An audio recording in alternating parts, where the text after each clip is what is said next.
આજના માર્કેટમાં huge number of ચાલે છે, રાઈટ? આપણે બધા ફેમિલિયર તો છે જ, આઈટી ફિલ્ડથી બિલોંગ કરીએ છીએ, સો બધી લેંગ્વેજીસ વિશે અત્યાર સુધી આપણે ડિસ્કશન કર્યું. C++, Java script, PHP, etc., right? .NET is the web developing language. In a current market, huge number of values in this language. अगर आपको मतलब .NET आती है तो वेब डेवलपिंग में, डेस्कटॉप एप्लीकेशन बनाने में, या तो फिर कोई भी सॉफ्टवेयर बनाने के लिए ये बहुत ही पावरफुल तरीके से काम करती है, ठीक है? सो .NET क्या है और किस तरीके से, मतलब आज का जो सेशन है वो प्रीवियस, हम फंडामेंटल .NET में नहीं जाएंगे, ठीक है? कि .dot net, what you mean by .dot net and उसके फीचर्स क्या क्या है। आज का जो टॉपिक रहेगा ना वो पर्टिकुलरली .NEट का जो एक बहुत ही इम्पोर्टेंट पार्ट है, ठीक है? लाइक उप्स, उप्स के कॉन्सेप्ट, जैसा कि मैंने पहले भी सेशन में बताया था कि जो उप्स का कॉन्सेप्ट है वो जब तक हम आईटी फील्ड में वर्क करते रहेंगे वो हर कोई लैंग्वेज में आता रहेगा। उसकी सिंटेक्स चेंज होगी लेकिन जो कॉन्सेप्ट है वो सेम एज इट इज रहेगा, ठीक है? तो OOPS is the most powerful concept in IT sector. IT sector में वो बहुत ही पावरफुल कॉन्सेप्ट है उसका। तो आज हम उसके बारे में जानेंगे कि what you mean by OOPs, क्योंकि जो बैकग्राउंड होता है .NET, what you mean by .dot net and features, advantages and etcetera वो हम ऑलरेडी हमें पता होता है, क्योंकि हम इतनी सारी लैंग्वेजेस को थ्रू आउट लर्न करते करते हमें .NEट के बारे में इतना तो पता चल जाता है कि ठीक है वो एक वेब डेवलपिंग के लिए और सॉफ्टवेयर बनाने के लिए लैंग्वेजेस है, ठीक है? लेकिन उसको प्रॉपर तरीके से प्रोफेशनल किस तरीके से उस पर काम करते हैं और जो जो मेन उसके जो कॉन्सेप्ट है उसके बारे में आज जानेंगे, आज और कल के सेशन में। सो सबसे पहले बात करते हैं .NET session, and we started our today's session. My name is Pandya Bank and I am a technical trainer at a Khodiar CAD Center.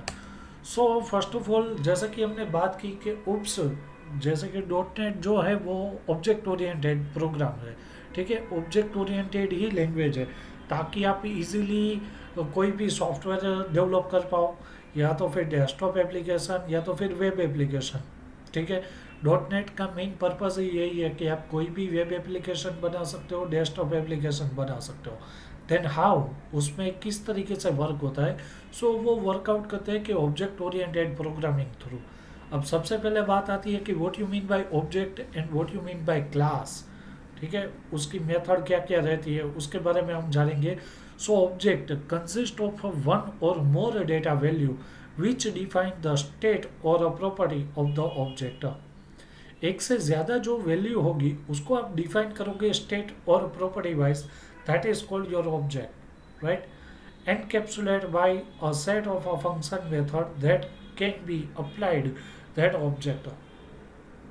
Encapsulate किसको करेगा, तो सेट ऑफ फंक्शन को, मेथड को कंसिडर करेगा, अप्लाई करेगा, and then after you can create an object. जैसे कि in simple way अगर मैं आपको बताना चाहूँ तो what you mean by class, so class is a collection of one kind of information, right? So first of all, अगर मुझे कार का कोई एग्जांपल लेना है तो जो कार होगी वो मेरी क्या होगी, क्लास होगा मेरा, ठीक है? फिर कार में ओडी आएगी या तो फिर i10, i20, जो जो कार के जो होते हैं वो सारे के सारे उसके ऑब्जेक्ट गिने जाते हैं, ठीक है?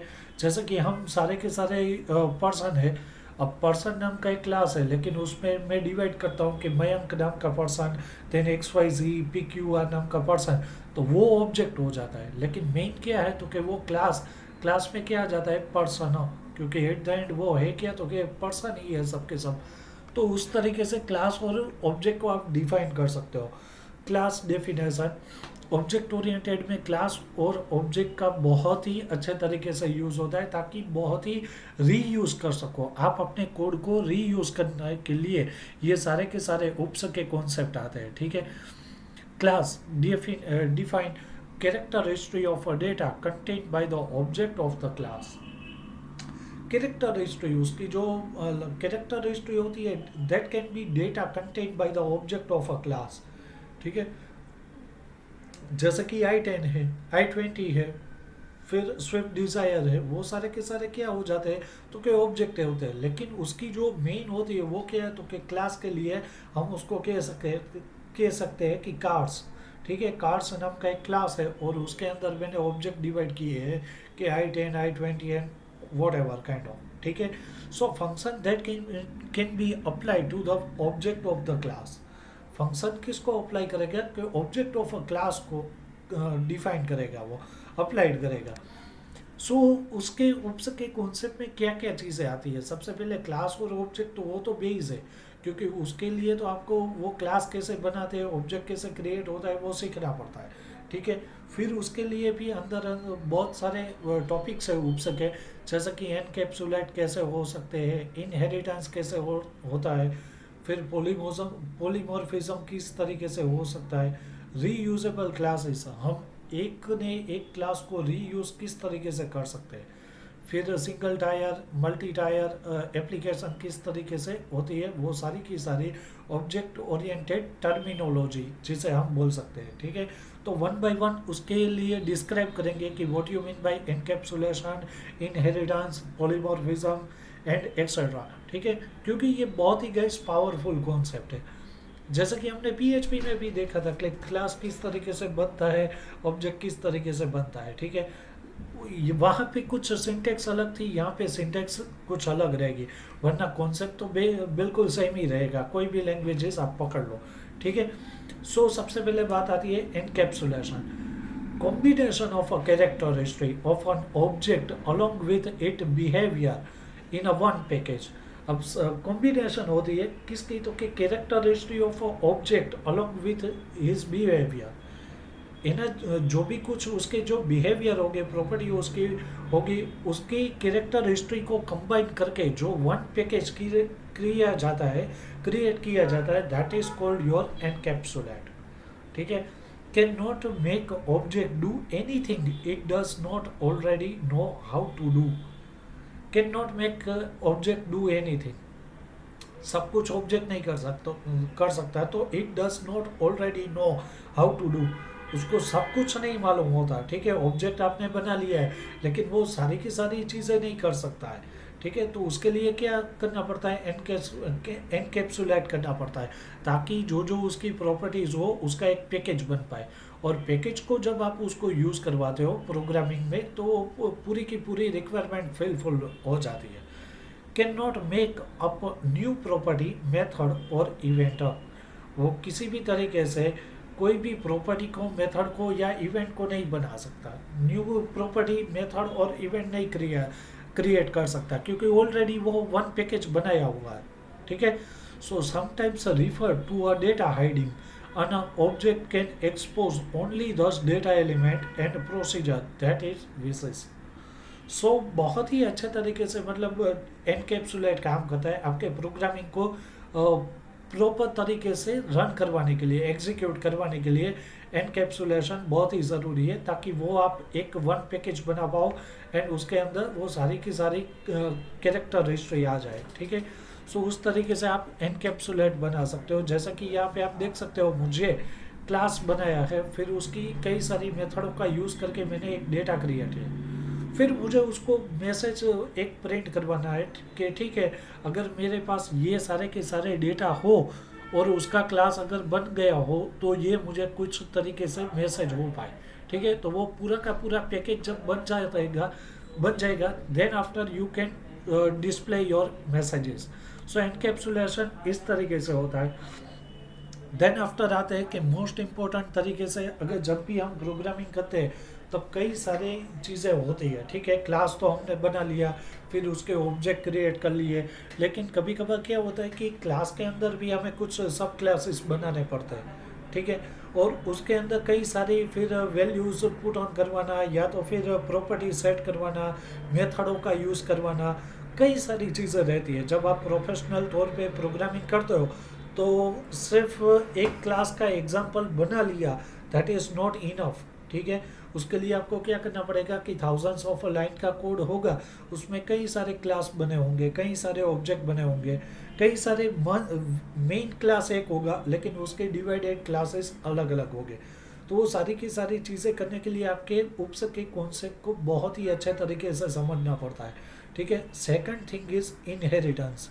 अब inheritance, what you mean by inheritance, और वो किस तरीके से काम करता है। सो कि ability to create a new class from an existing class. जब भी आपको कोई क्लास ऑलरेडी एग्जिस्ट कर रहा हो उसमें से आपको एक न्यू क्लास डिफाइन करना हो, ठीक है, क्रिएट करना हो, तो उस क्लास को आप बोल सकते हो इनहेरिटेंस। क्योंकि वो एबिलिटी, सपोज कि वो एबिलिटी शो करता है कि वो आपके अंदर क्लास के अंदर जो ऑलरेडी एक क्लास क्रिएटेड है उस पर भी आप एक सब क्लासेस डिवाइड कर सकते हो, ठीक है। सो इन शॉर्ट फॉर्म अगर मैं समझाना चाहूँ तो एक पेरेंट क्लास होगा, उसके कई सारे चाइल्ड क्लासेस होंगे, ठीक है। So that is called a single inheritance classes. And then after कई सारे आते हैं कि सिंगल इनहेरिटेंस, हायरार्चिकल इनहेरिटेंस, ठीक है, कई सारे क्लासेस होते हैं। So original class is called a base class. जो ओरिजिनल क्लास आपका जो होगा that is called a base class. Then super class और अ पेरेंट क्लास, आप तीन वर्ड में से कोई भी चूज कर सकते हो। आपको, आप या तो उसको बेस क्लास भी बोल सकते हो, सुपर क्लास भी बोल सकते हो, या तो फिर पेरेंट क्लास भी, ठीक है। अब उसके बाद आप जब क्रिएट करते हो new classes, that is called your सब क्लास, ठीक है। ऑलरेडी एक क्लास तो क्रिएट है ही, उसके अंदर भी आप एक क्लास डिफाइन करते हो, सो दैट इज कॉल्ड योर सब क्लास, डिराइव क्लास और अ चाइल्ड क्लास। तीन में से कोई भी आप नाम उसको दे सकते हो कि वो या तो फिर वो सब क्लास होगा, डिराइव क्लास होगा, चाइल्ड क्लास होगा, ठीक है। सो एक बेस क्लास हो, उसके अंदर हम अपना सब क्लासेस बनाते हैं। सो उस तरीके की जो प्रोसीजर होती है that is called a inheritance. Inheritance class is called a subclass, derive class और a child class. For example, each from created and inherited from the existing form class. Purpose of an inheritance is a reusability. जैसा कि हमने बात की थी कि उपसर्ग के कॉन्सेप्ट कंसिडर ही इसको किया जाता है कि वो अगर आपको एक एक आपने कोड बना दिया है, सिंपल इज दैट, उस कोड को आपको रीयूज करवाना है आपके आगे के प्रोग्राम में, ठीक है। शायद वो सेकंड मॉड्यूल हो या तो फिर कोई भी हो सकता है। सो उसमें अगर आपको वही कोड को यूज करवाना है तो आप रीयूजेबिलिटी कोड को फिर से लिखोगे नहीं, क्या करोगे आप उसको या तो फिर इनहेरिट कर दोगे वो क्लास को, तो फिर वो वहाँ से कंसिडर या तो फिर कंटिन्यूअसली हो जाएगा आपका कोड, ठीक है। तो जब भी हमें प्रोग्रामिंग में रीयूजिंग करना होता है क्लासेस का या तो फिर कई सारी चीज़ों का प्रोग्रामिंग कोड का, तब हम इनहेरिटेंस का यूज़ इजीली कर सकते हैं। अब देख सकते हो यहाँ पे examine first line of a code for form in editor inherited class, subclass, derive class, child class. जैसा कि मैंने यहाँ पे क्या लिया है, public class equal to form one, ठीक है। अब यहाँ पे मैंने दे दिया है inherit system dot Windows dot forms dot form. Forms dot form को मैंने क्या दे दिया, original, base class, superclass and parent class. And जो मेरा जो ऊपर का था form one, form two, form three, ऐसा कोई भी मैं जितना भी बना जाऊंगा वो क्या रहेगा, तो कि सब क्लासेस रहेंगे मेरे, ठीक है। सो इस तरीके से पूरा का पूरा इनहेरिटेंस हो सकता है। उसके एग्जाम्पल में जाते हैं ताकि अच्छे तरीके से समझ में आए, ठीक है। इनहेरिटेंस मीन्स व्हाट, तो कि पर्सन। अब पर्सन में क्या क्या मैंने फील्ड डाले हुए हैं, तो कि name, address and phone number, ठीक है। अब पर्सन वो कोई भी हो सकता है, चाहे वो एम्प्लॉय भी हो, कस्टमर भी हो सकता है और स्टूडेंट भी हो सकता है, ठीक है। सो उसके मैंने तीन सब क्लासेस डिवाइड कर लिए। पर्सन तो है ही, लेकिन वो पर्सन किस में है, मतलब वो एम्प्लॉय है, कस्टमर है या तो फिर वो स्टूडेंट है, ठीक है। तो ये तीनों जो क्लास यहाँ पे डिफाइन किए गए हैं दैट इज कॉल्ड योर सब classes. And this is a parent class, ठीक है, this is a child class and this is a parent class. तो इस तरीके से आप अपने क्लासेस को इनहेरिट कर सकते हो। Then third method, polymorphism. Method having identical name but different implementation, ठीक है।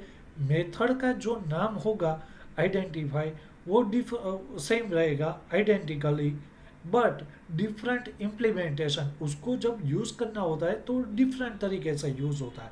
So this kind of process is called a polymorphism. ठीक है, जैसा कि मैंने यहाँ पे एक बना दिया क्लास इक्वल टू, या तो फिर लिस्ट एक क्रिएट कर दिया, लेकिन जब भी मैं उसको लिस्ट को फर्स्ट टाइम यूज़ करवाता हूँ तब उसका इम्प्लीमेंटेशन कुछ अलग रहता है, उसका यूजेस अलग रहता है. और सेकंड टाइम वही चीज़ को मैं अगर दोबारा से यूज़ करवाता हूँ तब उसका इम्प्लीमेंटेशन कोड अलग से रहेगा. ठीक है, उसकी मतलब जो वैल्यू होगी वो भी अलग से ही रहेगी. सो क्या रहेगा, तो कि this kind of is known as polymorphism. उसके अंदर मेथड ओवरलोडिंग, ओवर राइटिंग, सब के सब कॉन्सेप्ट आ जाते हैं. सो वन बाय वन देखते हैं. Overloading, what you mean bye overloading, तो कि several argument list for a calling the method. आपके पास कई सारी आर्ग्यूमेंट होगी, वो कॉल करेगा आपकी मेथड को. तो this kind of process is overloading, कि वो आपके पास कई सारी आर्ग्यूमेंट है, लेकिन कॉल करने के लिए तो कि मेथड एक ही है. ठीक है, जैसे कि एग्जांपल में message box dot show method. ठीक है, अब आप शो मेथड भी कर सकते हो, कोई भी कर सकते हो, या तो फिर मैसेज बॉक्स यहाँ पे मैंने लिया है. ठीक है, तो मेरे पास क्या है, सेवरल आर्ग्यूमेंट रहेगी, but different different kind of method से मैं उसको कॉल करवाऊंगा. सो उस तरीके से आप इम्प्लीमेंट कर सकते हो अपने पोलीमॉर्फिज्म के कोड को. तो दिस इज कॉल्ड ओवरलोडिंग. अब बात आती है ओवर राइडिंग क्या है और बनने दोनों के बीच में डिफरेंसेस क्या है. तो ओवरलोडिंग मीन्स क्या करता था कि कई सारी आर्ग्यूमेंट थी और उसको कॉल करता था मेथड थ्रू. अब ओवर राइडिंग में क्या आ जाता है, तो कि refer to a class that has the same method name as it base class. Method in a subclass take a precedence. ठीक है, तो वो क्या करता है, सेम मेथड के नाम को कंसिडर करता है. ठीक है, वो कोई एक को कॉल नहीं करता, वो क्लासेस के देखते हैं कि भाई सेम नाम का जो जो जो बेस क्लास में रहता है उसी तरीके की प्रॉपर्टी को वो कंसिडर करेगा और ओवरराइड करेगा. तो this is called override. Method in a subclass take precedence. ठीक है, देन बात आती है रीयूजेबिलिटी की, कि उप्स के कॉन्सेप्ट हमने पहले से ही डिस्कशन की है कि वो ज़्यादातर किस तरीके से रीयूज़ होता है, तो कि आपके प्रोग्रामिंग को रीयूज़ करवाना हो किसी भी तरीके का कोड को, क्लास को इनहेरिटेंस करवाने के लिए, या तो फिर कई सारी चीज़ों के लिए, तो उसमें आप रीयूजेबिलिटी कर सकते हो. उप्स के कॉन्सेप्ट इसीलिए आईटी फील्ड में पावरफुल तरीके से है. ठीक है, कि आप उसको कई सारी चीज़ों को कस्टमाइज़ कर सकते हो. मतलब कि अगर मैंने एक बार कर लिया है तो फिर अगर मुझे दूसरी बार वही कोड का इस्तेमाल करना हो तो मैं यूज़ कर सकता हूँ, वो उसके एडिशनल बेनिफिट है. So reusability big advantage of over traditional programming. New classes created can be used in a multiple project. Each object created from the class can have its own property. New classes क्या करेगा कि आपके कई सारे project अगर है या तो फिर कई सारे मॉड्यूल्स है, ठीक है, उसको आप न्यू क्लासेस को कंसिडर करके उसको यूज़ करवा सकते हो. First thing.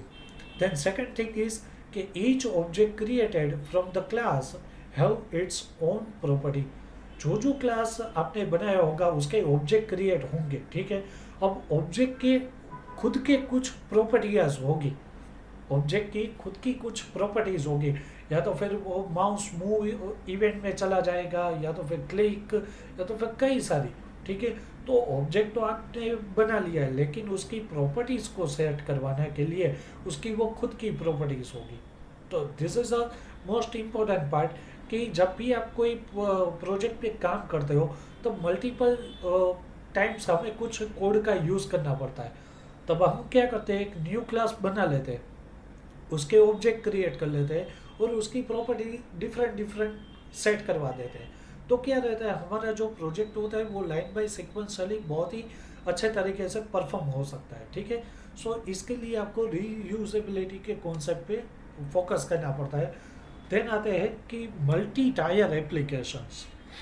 अब गाइस अगर आप डीप में जाओगे ना इसमें, तो सिंगल टायर आता है, फिर 2 टायर आता है, फिर मल्टी टायर आता है, कई सारी चीज़ों के लिए इस तरीके से वर्क होता है. ठीक है, अब यहाँ पे सिर्फ लिखा है मल्टी टायर एप्लीकेशन, तो वो किस तरीके से होती है? So classes are use to create a multi tier application. वो क्रिएट कौन करता है? तो कि classes, classes are use to create a multi tier applications. Each of the function of a multi-tier application can be coded in a separate component and stored, run on a different machines. ठीक है, each of the functions of a multi-tier application can be coded separate component, उसके जो component होंगे वो separately store किए जाएंगे, and run different kind of machines, वो अलग अलग मशीन्स में उसको रन करवाने के लिए ये यूज़ होता है मल्टी टायर, जिसको आप बोल सकते हो मल्टी टायर एप्लीकेशन, कि उसके कंपोनेंट को मैंने डिफरेंट कर दिए, सेपरेट कर दिए, एंड देन मैं डिफरेंट मशीन में उसको यूज़ करवाता हूँ। ठीक है, goal is to create a component that can be combined and replaces.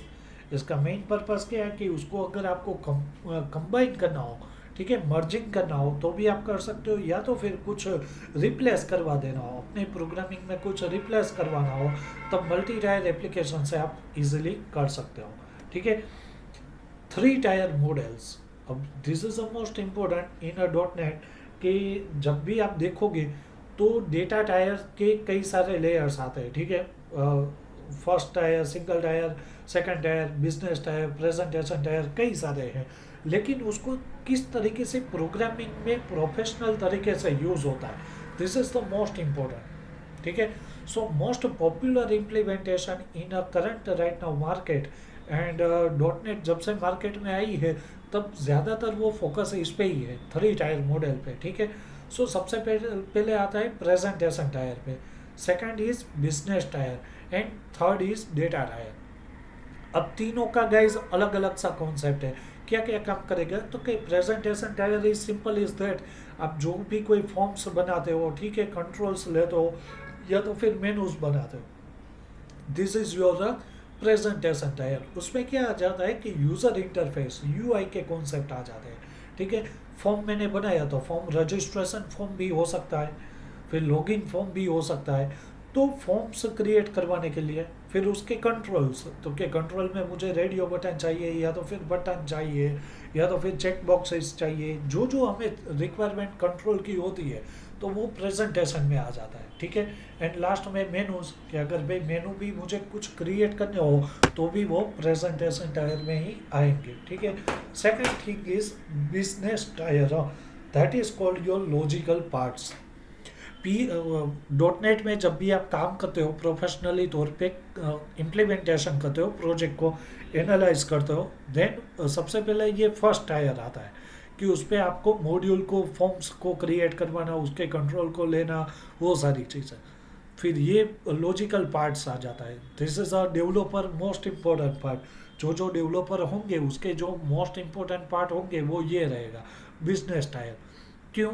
क्योंकि उसके लिए आपको वैलिडेशन चाहिए। ठीक है, वैलिडेशन पूरा करना है तो वो आप कर सकते हो बिजनेस टायर में, कैलकुलेशन कुछ करवाना हो तो वो करवा सकते हो, कुछ लॉजिकल मुझे कंडीशन अप्लाई करनी है या तो फिर लूप चलानी है तो भी मैं लूप चला सकता हूँ, एंड बिजनेस रूल, उसके कुछ रूल्स एंड रेगुलेशन को फॉलो करना पड़ता है। ठीक है, तो this is called a business tyre. इससे रिलेटेड क्या होगा कि अगर मैंने फॉर्म्स बनाए, जैसे कि रजिस्ट्रेशन फॉर्म, उसमें मैंने first name, last name, email address and mobile number ऐसे कुछ फील्ड डाले हैं। ठीक है, तो वैलिडेशन में क्या होगा कि ईमेल एड्रेस में @ आना ही चाहिए। ठीक है, वो अगर नहीं आता है तो वो ईमेल एड्रेस गलत है, ऐसा कुछ वैलिडेशन मैंने पुट ऑन कर लिया है। ठीक है, सेकंड थिंग्स, अगर मैंने नंबर लिया है, मोबाइल नंबर, तो उसमें न्यूमेरिक वैल्यू ही चलती है, कोई भी कैरेक्टर उसमें चलेगा नहीं। तो इस तरीके का वैलिडेशन भी मैं उस पर इम्प्लीमेंट करवा सकता हूँ। कैलकुलेशन करवाना हो, कुछ मुझे ऑपरेटर का यूज़ करके कैलकुलेशन करवाना हो तो मैं करवा सकता हूँ। कंडीशन लूप चल के मुझे कुछ लॉजिकल बेसिस काम करने हैं तो वो बिजनेस टायर में आ जाएगा। And third is data tyre. Data tyre is your data base, जिसपे जो आपने फर्स्ट टायर में यानी कि प्रेजेंटेशन टायर में, बिजनेस टायर में जो जो काम किया होगा वो डेटा कहीं ना कहीं तो गए स्टोरेज होगा ना। तो this is a data storage. वो क्या करेगा? डेटा रिट्राइवल यानी कि डेटा स्टोरेज, जो आपने एसक्यूएल सर्वर 2000 2012 जो जो आपने डेटाबेसेस के लिए यूज़ किया होगा जो सॉफ्टवेयर का, उस पे आपकी डेटाबेस क्रिएट होगी और उस पे ही डेटा को स्टोर किया जाएगा। ठीक है, सो this is a 3 tyre model सा। इसकी मदद से आप कुछ भी मतलब अपने प्रोग्रामिंग को huge number of high level पे ले जा सकते हो। अब थोड़ा सा प्रैक्टिकल बात कर लेते हैं गाइस, क्योंकि ये जो है सेशन वो पूरा का पूरा थियोरेटिकल और प्रैक्टिकल दोनों तरीके से है। जैसे कि मुझे यहाँ पे सिर्फ एक बनाना है क्लास। ठीक है, क्लास के अंदर मुझे एक और क्लास चाहिए, मतलब मल्टीपल क्लासेस मुझे क्रिएट करने हैं।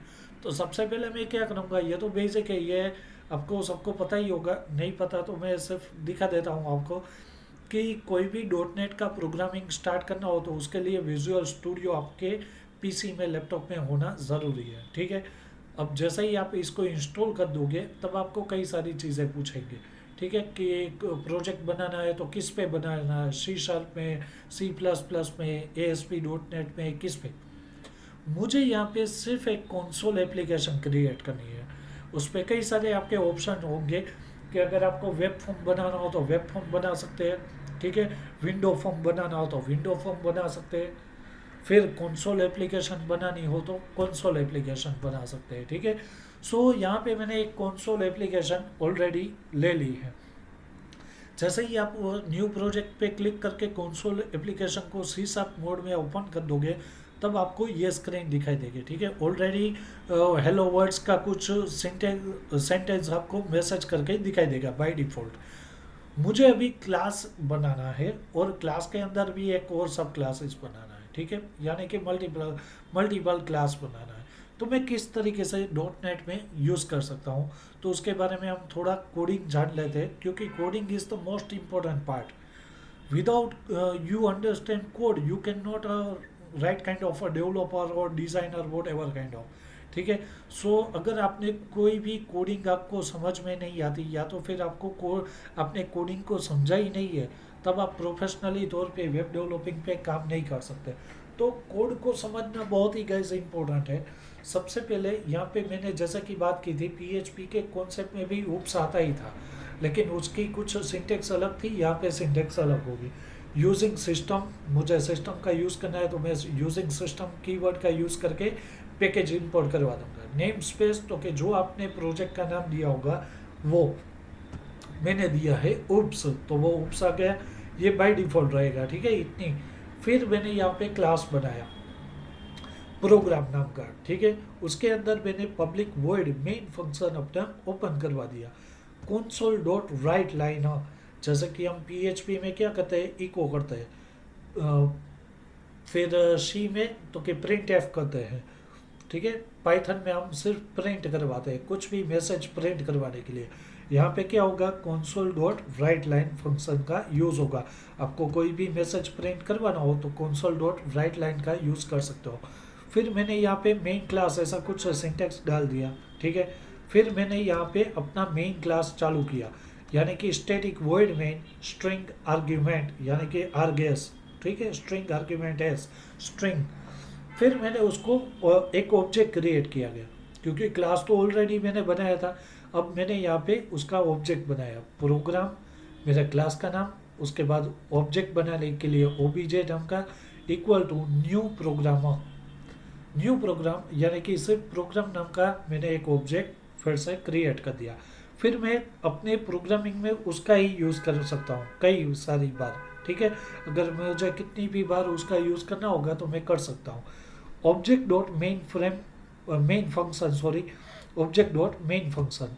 ठीक है, और उसमें मैंने डाल दिया डेमो OBJ, यानी कि ऑब्जेक्ट डेमो नाम का। फिर मैंने यहाँ पे एडिशन करवाना है, मुझे क्या करवाना है तो कोई ऑपरेशन कुछ करवाना है, लेकिन एडिशन करवाना है, तो एडिशन फंक्शन का यूज़ कर दिया। तो ये मेरा मेन क्लास था। ठीक है, अब मैंने सेकंड क्लास क्रिएट किया, क्लास डेमो नाम का क्लास, सेकंड क्लास इज। उसके अंदर मैंने integer x equal to 10, y equal to 20 और z में मुझे उसका रिजल्ट चाहिए। तो मैं क्या करूँगा, एडिशन नाम का जो मैंने क्लास बनाया था उसको मैंने यहाँ पे कॉल करवा दिया, public void addition z equal to x plus y, यहाँ पे हमने कैलकुलेशन कुछ डाल दिया, and console dot write line से मैंने अदर क्लास नेम स्पेस ऐसा कुछ डाल दिया, ठीक है। मैसेज जब भी मैं उसको रन करवाऊंगा तब क्या होगा, तो कि मुझे लास्ट में रिटर्न वैल्यू जेड की मिलनी चाहिए, क्योंकि उस पर ही मेरा आउटपुट होगा, ठीक है। तो बहुत ही सिंपल तरीके से आप क्लास पहले बनाया, उसके अंदर भी आपने एक और क्लास बनाया, फिर उसको आप जब भी रन करोगे तब आपको क्या मिलेगा, आउटपुट मिल जाएगा। ये कंसोल एप्लीकेशन गाइस, यहाँ पे देख सकते हो आप, बिल्ड स्टार्टेड होता है, ठीक है। फिर बिल्ड स्टार्टेड प्रोजेक्ट, आपके जो जो प्रोजेक्ट होंगे वो आपको रन करके दिखाई देंगे, ठीक है। तो आप देख सकते हो यहाँ पे आपको आउटपुट मिल जाएगा, ठीक है।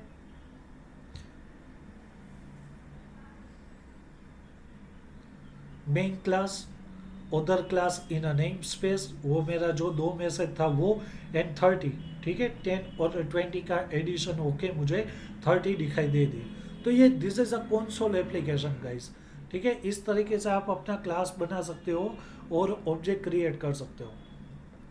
अब बात आ जाते हैं फिर से इस पे कि instantiating an object, creating a new object based on a class, create an instance of the class by using the new keyword general forms। अगर मुझे कुछ भी नए तरीके से ऑब्जेक्ट बनाना हो इंस्टेंटली, तो मैं क्या करूँगा, उसके जो क्लास होगा उसको मैं न्यू कीवर्ड दे के उसको जनरेट कर दूंगा। तो यहाँ पे आप देख सकते हो न्यू क्लास नेम, एंड फिर मुझे अपना क्लास का नाम डाल देना पड़ेगा, ठीक है, न्यू और क्लास का नाम। जैसे कि आपने वो एग्जांपल में देखा था कि डेमो था या तो फिर एडिशन था, तो मैंने क्या किया था, एडिशन क्लास का नाम दे दिया था न्यू कीवर्ड के साथ साथ, ठीक है। तो इस तरीके से आप क्लास और ऑब्जेक्ट को क्रिएट कर सकते हो। अब उसके एग्जांपल में आप ये देख सकते हो कि message dim Arial font as a font, फिर मैंने उसका एक ऑब्जेक्ट बनाया न्यू फॉन्ट नाम का, क्योंकि इतना बड़ा नाम नहीं चाहिए, तो मैंने एक सिंपल फॉन्ट नाम का ऑब्जेक्ट बना दिया और उसके अंदर कुछ वैल्यू डाल दी, यानी कि पैरामीटर पास करवा दिया, एरियल 12 वैल्यू उसमें डाल दी, ठीक है। मैसेज लेबल में फॉन्ट का यूज़ करके मैंने उसको प्रिंट करवा दिया, तो यहाँ पे क्या आ जाएगा, उसकी वैल्यू आ जाएगी, ठीक है, एरियल फॉन्ट जो मैंने यहाँ पे डाला होगा वो। तो इस तरीके से आप करवा सकते हो। अब स्पेसिफाइंग और name space, name space means वो, तो कि जो जो आपने क्रिएट किया है क्लास, उसके रिलेटेड जब भी आपने प्रोजेक्ट बनाया होगा तो आपने कुछ नाम दिया होगा, this is your name space. In your project you have a notice the inheritance clause when VB create a new form class. Name of the class is public class forms1 inheritance system.windows.form.form। कि जो मेरा form है, तो ये आप पूरा का पूरा नेम स्पेस के तौर पे देख सकते हो, ठीक है। अब उसको डीपली जानते हैं कि entire name space is not needed for any class in the name space that are automatically include in a window form project which include a. जैसे कि जब भी आप प्रोजेक्ट कुछ बनाते हो तब आप उस पर कुछ कोई भी नाम दे देते हो, तो वो नेम स्पेस ऑटोमेटिकली जनरेट हो जाता है, ठीक है। उसके लिए आपको उसको क्रिएट करने की या तो फिर बनाने की ज़रूरत नहीं रहती। किस तरीके से वो इंक्लूड होता है, तो कि system.window.forms एंड system.drawing, ये तीनों के तीनों उसके नेम स्पेस पे आप कंसिडर कर सकते हो। सिर्फ सिस्टम का यूज़ करना है तो कंसोल एप्लीकेशन का, तो सिर्फ आप उसको सिस्टम कह सकते हो। फॉर्म में कुछ यूज़ करवाना है नेम स्पेस का, तो विंडो डॉट फॉर्म्स का यूज़ कर सकते हो। एंड देन कोई ड्राइंग करनी है या तो फिर कुछ मुझे डिज़ाइनिंग करनी है, तब मैं सिस्टम डॉट ड्राइंग का नेम स्पेस का यूज़ कर सकता हूँ, ठीक है। When referring to a class, different namespace write on the entire namespace. Add and import statement and top of the code to specify namespace। वो आपको कहाँ पे दिखाई देगा, तो कि जो आपकी कोडिंग होगी उसके टॉप साइड पे आपको वो नेम स्पेस दिखाई देगा, ठीक है। डिजाइनिंग योर ओन क्लास, अब मुझे खुद का कुछ क्लास बनाना है, दैट इज कॉल्ड, हम क्या कह सकते हैं, खुद के क्लास बनाने के लिए, ठीक है। कि कई सारे क्लासेस तो क्या रहता है कि वो ऑलरेडी हम उस पर क्रिएट कर सकते हैं, लेकिन अगर मुझे कुछ अपना क्लास परफॉर्म करवाना है या तो फिर क्रिएट करना है, तो किस तरीके से डिज़ाइन करवाना, तो कि analyse character history needed bye new object, जो उसकी न्यू ऑब्जेक्ट होगी उसके रिलेटेड आपको कैरेक्टर हिस्ट्री डिफाइन करनी पड़ेगी। Character history are property are defined as a variable, जो आपकी कैरेक्टर हिस्ट्री होगी, प्रॉपर्टीज होगी, वो एज अ वेरिएबल के तौर पे कंसिडर की जाएगी। Define the property as a variable in a class module. Analyze behavior needed by new object. Behavior are method. Define the method, sub procedure और a function। हाँ, जैसा कि इसको आप रियल लाइफ एग्जांपल में देखो, तो जैसा कि हम क्लास के बारे और कार के बारे में बात करते थे, तो मैंने कार वो क्लास बना लिया, ठीक है। फिर मैंने एक और क्लास बनाया है कि जिसमें मुझे चाहिए स्विफ्ट डिज़ायर, ठीक है। स्विफ्ट डिज़ायर नाम का मैंने क्लास बनाया। अब उसकी जो प्रॉपर्टी होगी, कैरेक्टर हिस्ट्री होगी, ठीक है, वो क्या क्या रहेगी कि उसकी स्पीड होगी, फिर डीजल है या पेट्रोल है, वो सारी की सारी उसकी वेराइटीज होगी। तो that is your own classes के अगर आप खुद का क्लास बनाते हो तो उसकी प्रॉपर्टीज को सेट करवाने के लिए उसकी कैरेक्टर हिस्ट्री को जानना पड़ता है, ठीक है। उसके बिहेवियर को देखना पड़ता है। बिहेवियर और मेथड को यूज़ करके आप अपने खुद का क्लास क्रिएट कर सकते हो। Creating a property in a class, तो कि अगर मुझे कुछ प्रॉपर्टी बनानी हो तो मैं किस तरीके से बना सकता हूँ। Define a variable inside a class module by declaring them as a private. उसके लिए आपको क्या करना पड़ेगा, क्लास बनाने के बाद डिक्लेयरिंग देम प्राइवेट, प्राइवेट के तौर पे आपको वो डिफाइन करना पड़ेगा क्लास को और वेरिएबल्स को। Do not make a public that would violate encapsulate. Each object should be in a charge of its own data. आप उसको पब्लिकली नहीं कह सकते, ठीक है, क्योंकि एनकैप्सुलेशन का कॉन्सेप्ट उस पर काम करता है। तो खुद की जो प्रॉपर्टी अगर क्रिएट करनी हो तो उसके लिए आपको प्राइवेट कीवर्ड का यूज़ करके फिर क्लास एंड वेरिएबल को डिक्लेयर करके आप कर सकते हो। प्रॉपर्टी प्रोसीजर्स, अब बात आती है कि प्रॉपर्टी प्रोसीजर किस तरीके से काम करती है, ठीक है। Property in a class are access with accessor method in a property procedure. Name used for a property procedure is the name of the property seen by the outside world। जैसा कि उसको आप देख सकते हो कब, तो क्या आउटसाइड वर्ड, उसके लिए आपको क्या करना पड़ेगा, प्रॉपर्टी प्रोसीजर नेम को यूज़ करवाना पड़ेगा अपने प्रोग्रामिंग में। Set statement using the value keyword to refer incoming value for a property and assigning value to a property. कोई भी आपकी प्रॉपर्टी हो उसकी वैल्यू आपको डिफाइन करनी होगी, असाइन करनी होगी, ठीक है। Get a statement retrieval a property value must assign a return value of the procedure name।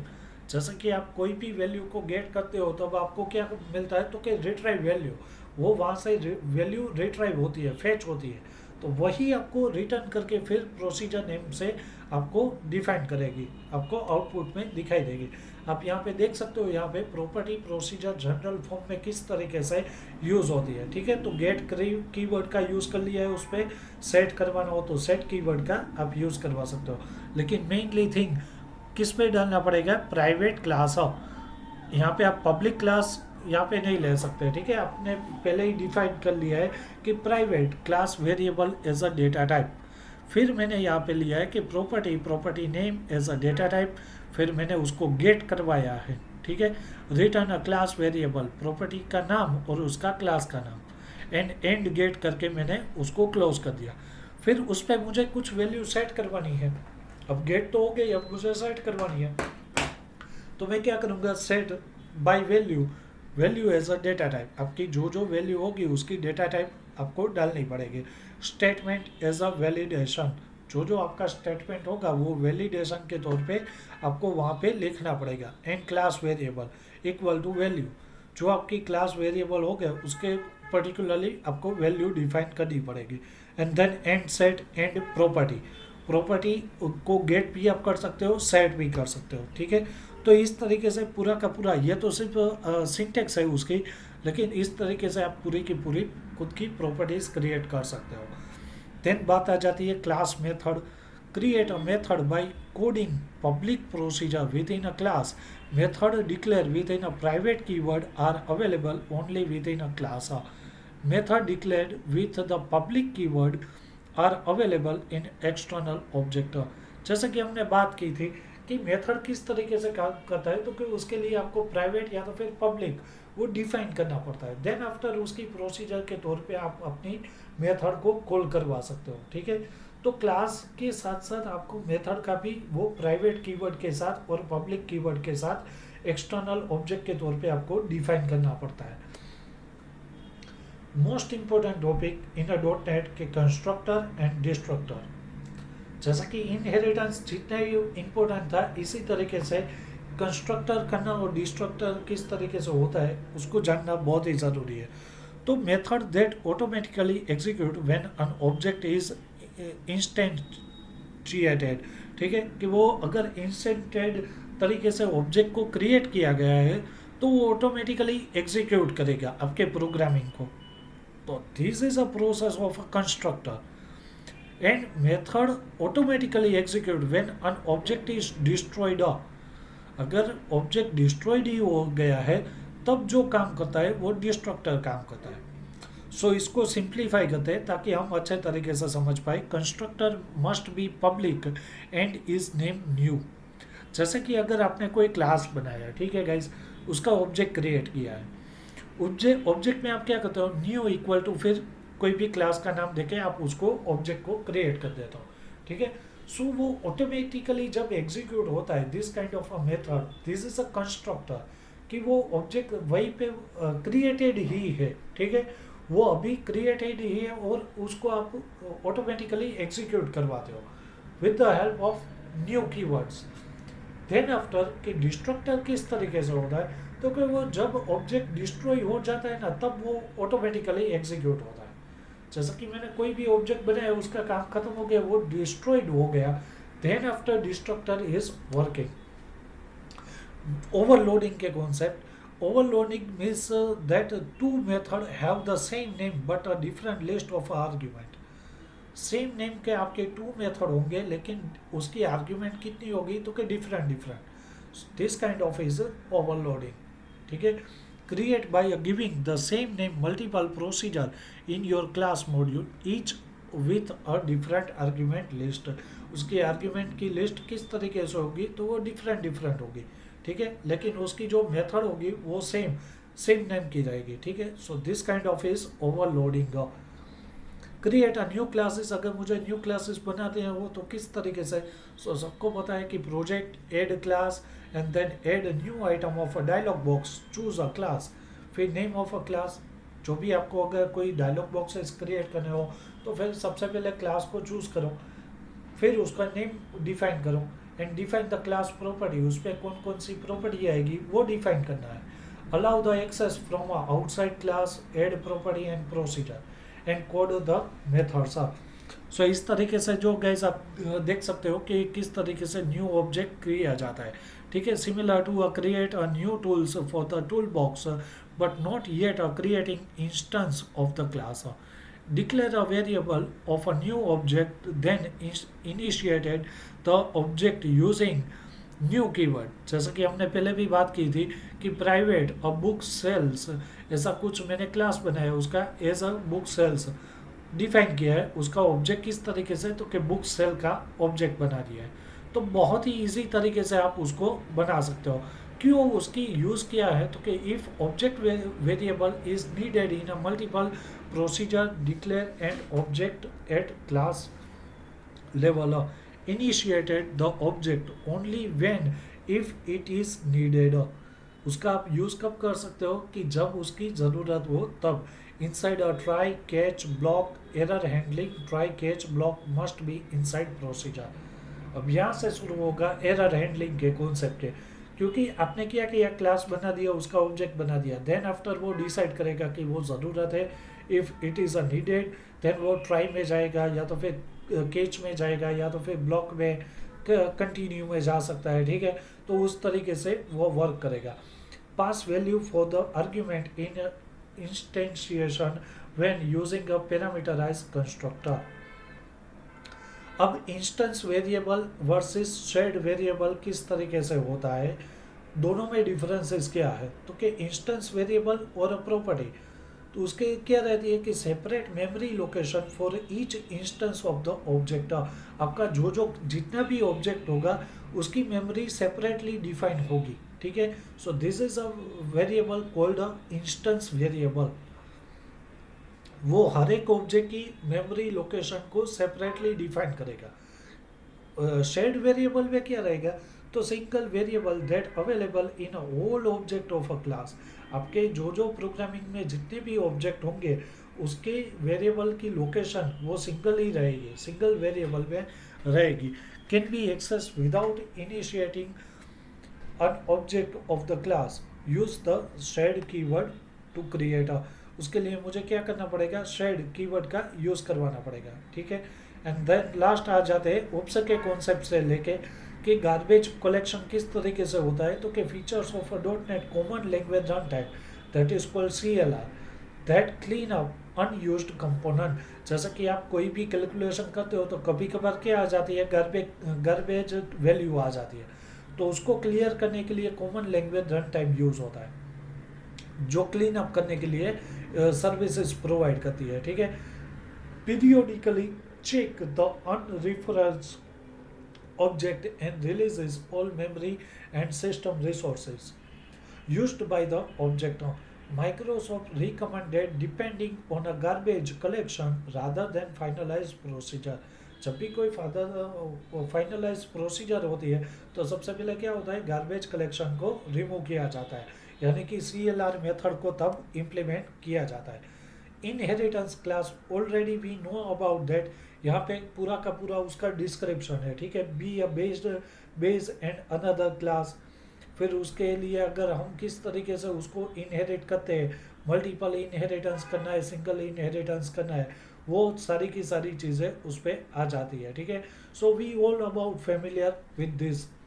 overriding, this is also new concept, not kind of a new but overloading के concept अगर आपने समझ लिए है तो ओवरराइडिंग के भी बहुत ही इजी तरीके से आप अंडरस्टैंड कर सकते हो। Method with the same name and a same argument list as a base class. जो आपका बेस क्लास का जो लिस्ट होगा उस पर क्या रहेगा कि मेथड की भी सेम नेम रहेगी और उसके आर्ग्यूमेंट जो होगी उसका भी सेम नेम रहेगा। So this is a overriding method, ठीक है। डिराइव क्लास यानी कि subclass will use the new method rather than the method in the base class. वो क्या करेगा, न्यू मेथड को यूज करेगा, बेस क्लास की मेथड को यूज नहीं करेगा, तो वो ओवरराइड हो जाएगा, ठीक है। To override method declare the original method with the overridable keyword. Overridable keyword से आप क्या कर सकते हो, तो कि मेथड को ओवरराइड करवा सकते हो। Declare a new method with in a override keywords. Then आ जाते हैं कि creating a base class strictly for a inheritance. कि अगर बेस क्लास स्ट्रिक्टली क्यों है क्रिएट करवाना, क्यों उसके बिना नहीं चल सकता क्या। सो उसके रिलेटेड एक कॉन्सेप्ट है, classes can be created strictly for a inheritance by two or more similar classes are never initiated for a base class that you intended inherit from include the must inherit modifier on a class declaration। ठीक है, जब भी आप कोई modify करते हो तो वो क्या रहता है, क्लास डिक्लेरेशन में चला जाता है, तो सब क्लासेस वो पॉइंट आउट करेंगे।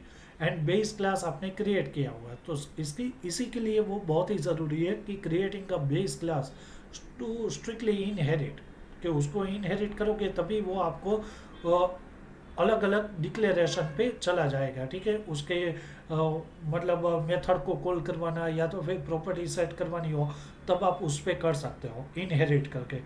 इन each base class method that must be overriding include the method override modifier and no code in the base class method.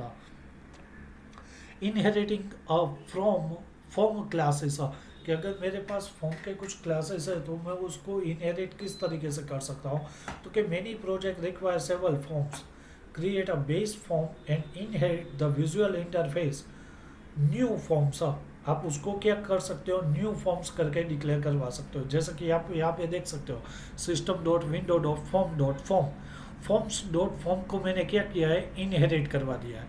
New form inherit from base form, जो जो हमारा बेस फॉर्म होगा उससे वो related कर पाएगा और उसका इनहेरिट हो सकता है, ठीक है।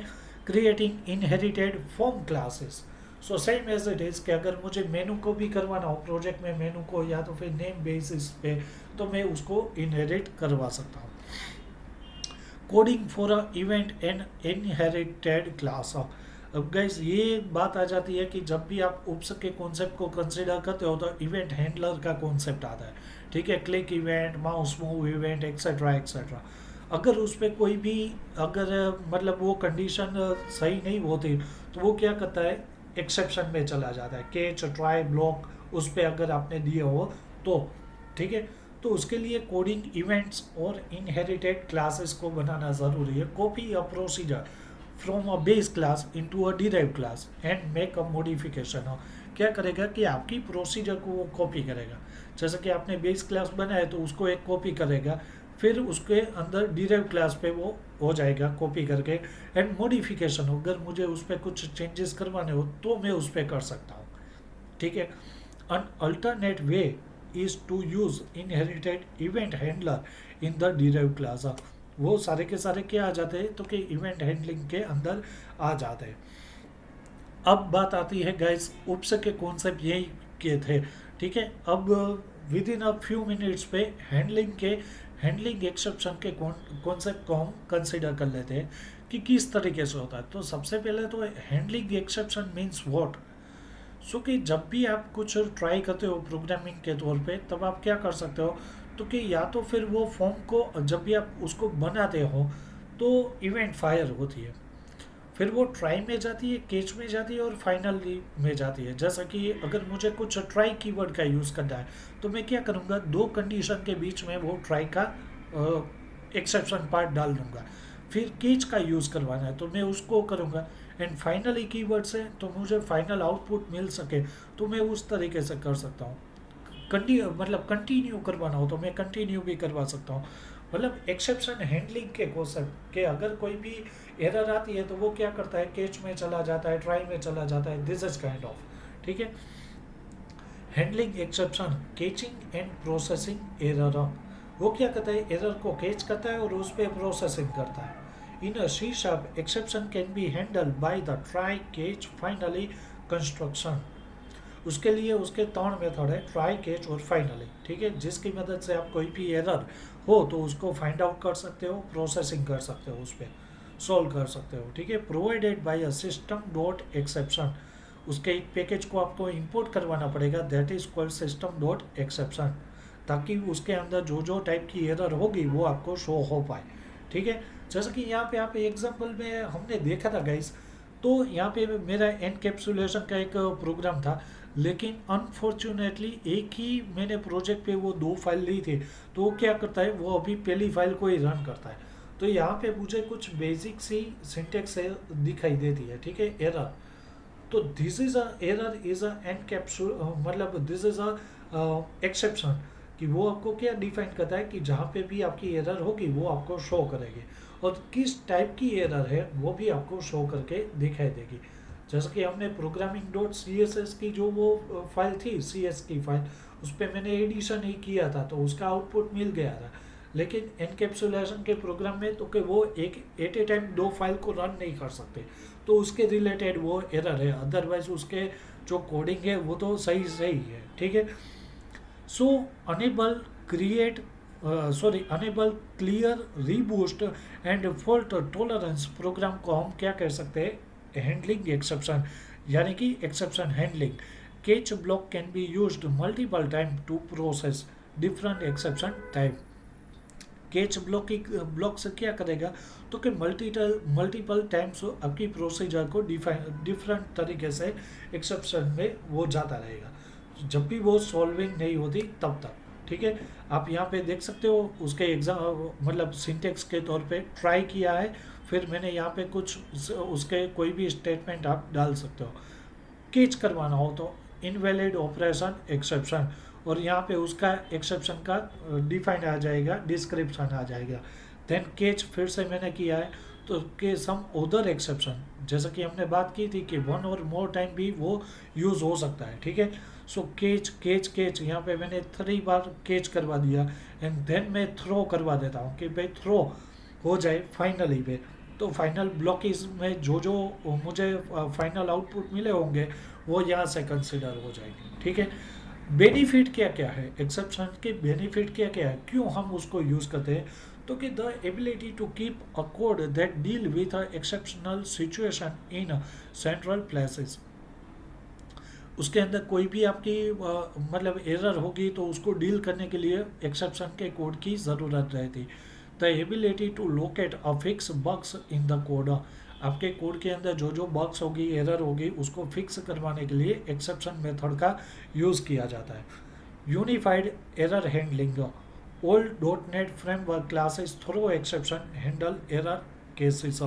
उसके लिए आपको क्या होता है, तो कि डॉट नेट की फ्रेमवर्क में एरर के हैंडलिंग के कॉन्सेप्ट से आप उसको इजीली केसेस पे डाल सकते हो। अन यूनिफाइड एरर हैंडलिंग, कि जिसको कोई फाइनलाइज नहीं है, किस तरीके की है वो हमें अगर जब पता ना हो तो डॉट नेट फ्रेमवर्क उसका यूज़ करके आपको फिक्स अप कर देता है, ठीक है।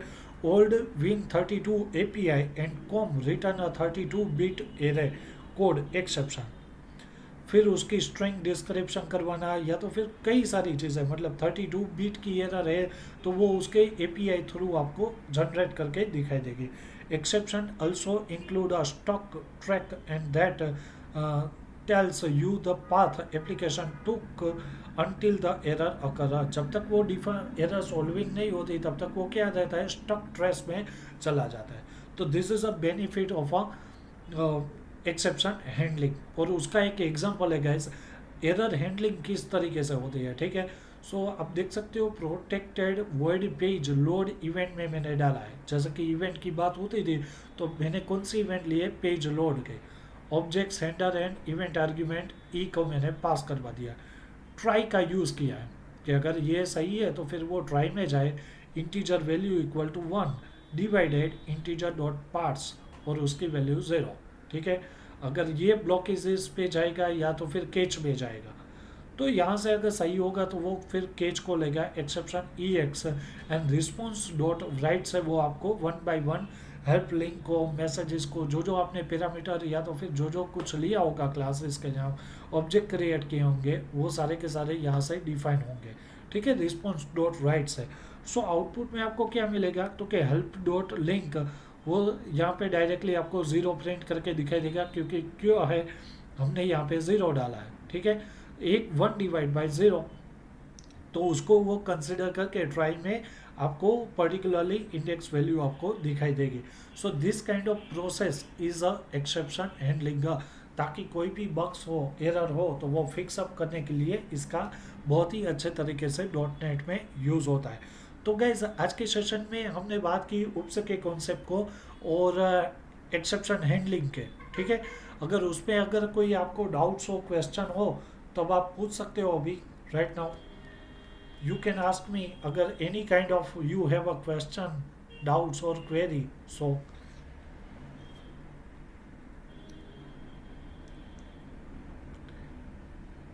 any kind of questions guys?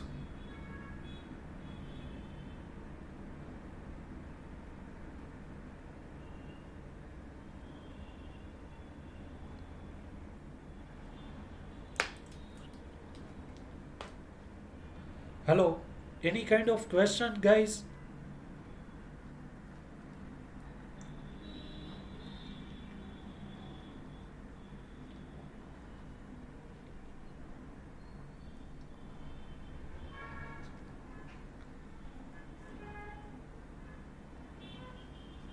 Hello, आवाज आ रही है सर?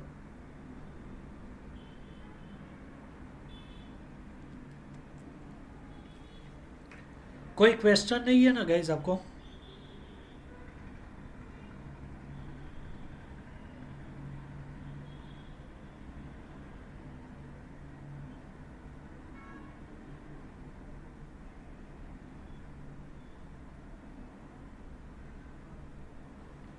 हेलो गाइज, सुन रहे हो या नहीं यार?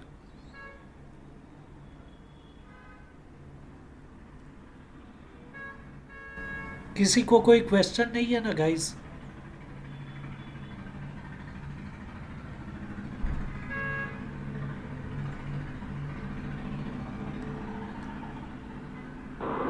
No sir.